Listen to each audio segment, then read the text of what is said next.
নমস্কার। এত রাত্রে ভিডিও বানাতে বাধ্য হলাম কারণ ফেড চেয়ারম্যান জানেন ফেড পলিসির অ্যানাউন্সমেন্ট আজকে রাত্রের বেলায় ছিল এবং সেখানে ফেড চেয়ারম্যান পাওয়েল কিছু বক্তব্য রেখেছেন এবং যার জন্য কিন্তু ডাও জোন্স বা সেখানকার যে ইউএস মার্কেট কিন্তু প্রায় 450 পয়েন্ট বা 500 পয়েন্টের মতো একটা পজিটিভ সেন্টিমেন্ট দেখা দিয়েছে।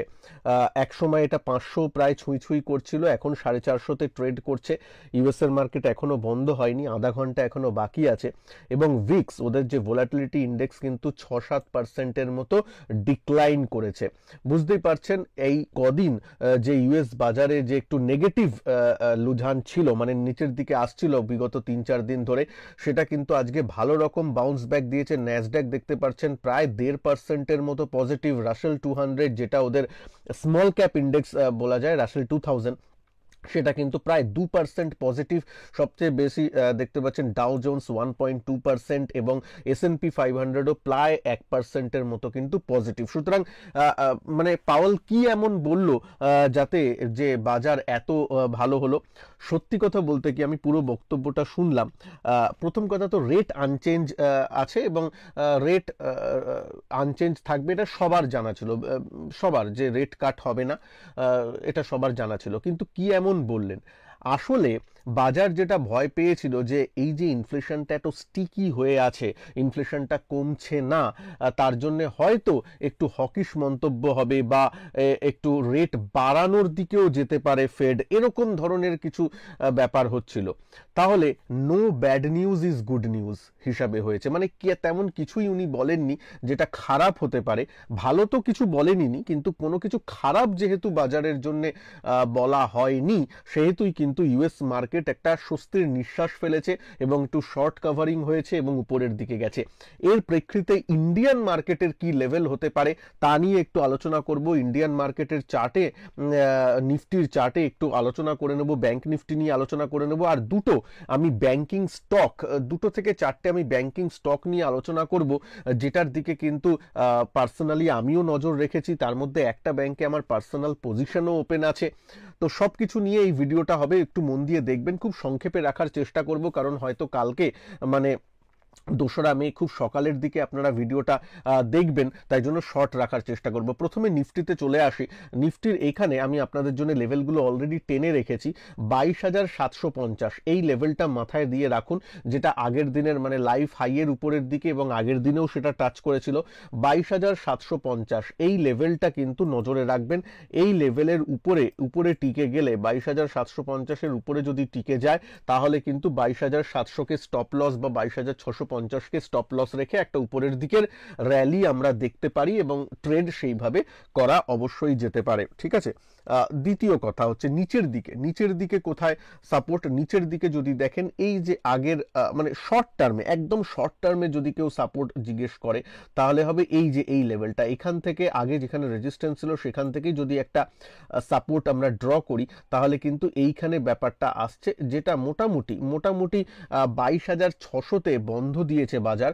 তার থেকে যদি 100 পয়েন্ট একটু নিচের দিকে রাখেন, 22,450 থেকে 22,500 এই লেভেলটা কিন্তু একটা সাপোর্ট হিসাবে কাজ করছে। সুতরাং এইটার উপরে থাকতে হবে 22,750, আর নিচের দিকের সাপোর্ট 22,500, মানে 22,450 থেকে 500। কোনো কারণে যদি এই লেভেলে আসে তাহলে এই লেভেলে একটু বাইং এর দিকে কিন্তু দেখা অবশ্যই যেতে পারে।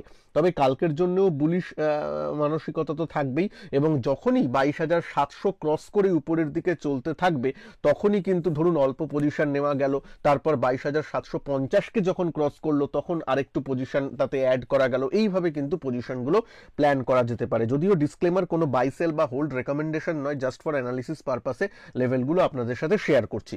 চলুন এবার আসি, একটু ব্যাংক নিফটি ছুঁয়ে যাব কারণ আজকে ব্যাংকিং নিয়ে আলোচনা করব। তো ব্যাংক নিফটিতে দেখুন 49,000-এর উপরে টিকে আছে, সুতরাং ভালো আছে। আগের দিন একটা বড় স্পাইক দিয়েছে, তারপর আবার সাইডওয়ে একটু নিচে নেমে এসছে। আমার মনে হয় এখন একটু সাইডওয়েজ টু আপার হ্যান্ডে থাকবে, কিন্তু সাইডওয়েজ থাকার প্রবণতা আছে ব্যাংক নিফটিতে। কেন, একটা তো বড় ব্রেকআউট দিয়েছে। এই যে এই লেভেলটা 49,000 বা 49,000-এর উপরে যতক্ষণ আছে ততক্ষণ ব্যাংক নিফটিতে বায়াস উপরের দিকেই থাকবে। দুমদাম করে শর্ট করে দেবেন না, বাই অন ডিপস ব্যাংক নিফটিতে থাকবে। তার মধ্যে আমার মনে হয় ইন্ডেক্সের থেকে কিছু স্টকের উপর ফোকাস করা ভালো ব্যাংকিং সেক্টরের ক্ষেত্রে। তার মধ্যে প্রথম যে ব্যাংকটা আপনাদের সামনে আমি মানে দেখাতে চাইছি সেটা হচ্ছে এসবিআই। এসবিআই আপনারা অনেকেই জানেন, মানে কি বলবো, অনেকেরই প্রিয়, বা আমার তো ওয়ান অফ দ্য ফেভারিট বলতেই পারেন। এসবিআই এ যদি দেখেন ডেইলি ক্যান্ডেলে, এখানে কিন্তু এই যে এই লেভেলটা যেটা ছিল 790 বা 800, যদি রাউন্ড ফিগারে আমি বলি, তাহলে সেখান থেকে কিন্তু একটা ব্রেকআউট দিয়েছে। এই ক্যান্ডেলে কিন্তু ব্রেকআউটটা হয়েছিল, তারপর একটু কনসলিডেট করেছে, আবার সুন্দর উপরের দিকে গেছে। সুন্দর একটা কি বলে ব্রেকআউটের একটা মানে কপি বুক স্টাইলে বলতে পারেন, একদম ব্রেকআউট চার্টে এসেছে। সুতরাং অবশ্যই মানে এসবিআই যদি একটু কম দামে পাওয়া যায়, একটু কমে পায়, কমে আসে, মানে 820 কাছে এলে 795 এর নিচে ক্লোজিং বেসিসে স্টপ লস রেখে কিন্তু অবশ্যই এসবিআই স্টকটাকে একটু ওয়াচ লিস্টে দেখা যেতে পারে, এটা অবশ্যই নজরে রাখবেন। তারপরে যে স্টকটা আনবো, আমি বেশি ডিটেলস করছি না কারণ ভিডিওটা একটু সংক্ষেপে রাখবো। তারপরে যেটা আমি বলবো সেটা হচ্ছে পিএনবি। পিএনবিও জানেন এই চ্যানেলে বহুবার বলা হয়েছে, আপনাদের বহুবার চেনানোর স্টক। সেখানেও কিন্তু যদি দেখেন এইখানে এই লেভেলের থেকে কিন্তু একটা ব্রেকআউটও দিয়েছে। আগের যেটা রেজিস্ট্যান্স ছিল সেটাকে ও আগের দিন কিন্তু একটা বড় ক্যান্ডেলে ব্রেকআউট দিয়েছে। সুতরাং এই ব্রেকআউট কন্টিনিউ আশা করি থাকবে। সেক্ষেত্রে স্টপ লস হবে, যারা একদম ছোট্ট স্টপ লস চান ক্লোজিং বেসিসে 135 স্টপ লস থাকবে।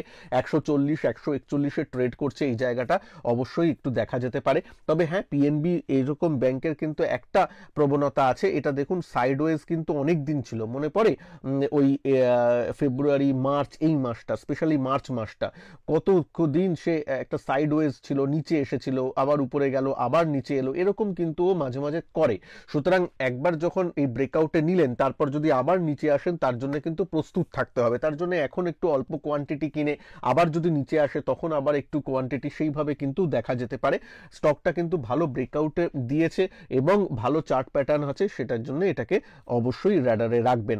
পরের স্টকটা নিয়ে আলোচনা করব, সেটা হচ্ছে আরেকটা স্টক, জাস্ট বলে শেষ করব, সেটা হচ্ছে আইসিআইসিআই ব্যাংক। আজকে ব্যাংকিং সেক্টরই কভার করছি, এছাড়াও অনেক অন্যান্য স্টক আছে, তবে আজকে এই ভিডিওতে আমি ব্যাংকিং সেক্টরটাই একটু ফোকাস করছি। আইসিআইসিআই ব্যাংক যথেষ্ট ভালো আছে। এইখান থেকে দেখতেই পাচ্ছেন, এইখানে ব্রেকআউট হয়েছে 1110 1115 উপরে এর ব্রেকআউট দিয়েছে, এবং তারপর একটা মানে বড় ক্যান্ডেল। এবার বড় ক্যান্ডেলকে তো ফলো করে লাভ নেই, একটু এখানে কনসলিডেট করুক, বা একটু সাইডওয়েজ আসুক, একটু মুভিং অ্যাভারেজগুলো ওখানে যাক, তারপর এখানে আবার দেখা যাবে। তবে এই ব্যাংকের দিকে অবশ্যই নজর রাখবেন, এটাও কিন্তু বুল মার্কেটে আছে আইসিআইসিআই ব্যাংক।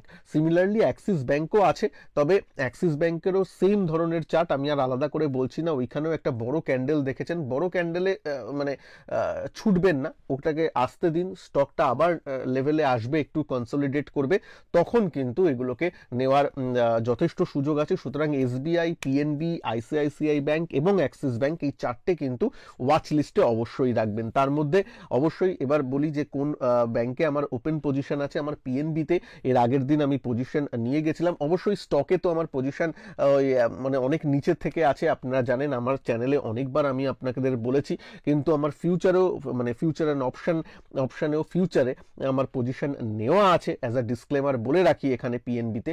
সুতরাং সেই দিকেও নজর যাবে। যখন ট্রেডটা ক্লোজ হবে, তার কি আউটকাম হলো অবশ্যই চার্টে এক্সপ্লেন করব, এন্ট্রি এক্সিট সবকিছু আপনাদের সাথে নিশ্চয়ই জানাবো। কিন্তু তার আগে বলি, এই চারটে স্টক কিন্তু একটু নজরে রাখবেন। আর নিফটি কালকে আশা করি একটু ভালো হবে, ইউএস মার্কেট তো ভালো হচ্ছে, সুতরাং কালকে আবার একটা লাইফ হাই হলেও হতে পারে, দেখা যাক। ভালো থাকবেন সবাই, নমস্কার, জয় হিন্দ, বন্দে মাতারাম। আর ভিডিওটাকে প্লিজ লাইক করতে কিন্তু ভুলবেন না।